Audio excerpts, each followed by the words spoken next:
வேதம் சொல்லுறது நீ ஆண்டவராய் இயேசு கிறிஸ்துவை விசுவாசி.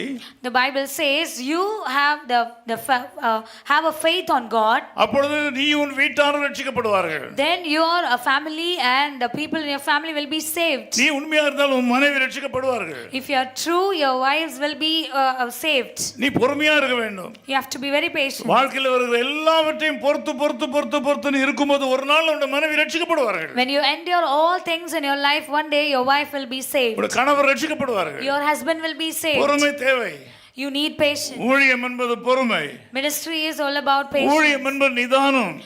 Ministry is all about just ஊழியம் என்பது சுய தியாகம். It is a self-centered sacrifice when it comes to பக்கத்துல எதிரே ministry. இருக்கிற மக்களிடத்தில் போங்கள். Go to the people in front of you or nearer to இன்னைக்கு you. நாம் அதை தான் செய்ய போறோம். Today also we are going to do that same. ஆண்டவர் சொன்னார் எதிரே இருக்கிற கிராமத்துக்கு போங்கள். The Bible says, God says in that, go in front of the village. உங்கள் பக்கத்துல உள்ள ஜனங்களிடத்தில் போங்கள். Go nearer the people, those who are near with you. நீங்கள் கால் மிதிக்கும் தேசத்தை உங்களுக்கு கொடுப்பேன். Wherever you step in, the place I will be giving to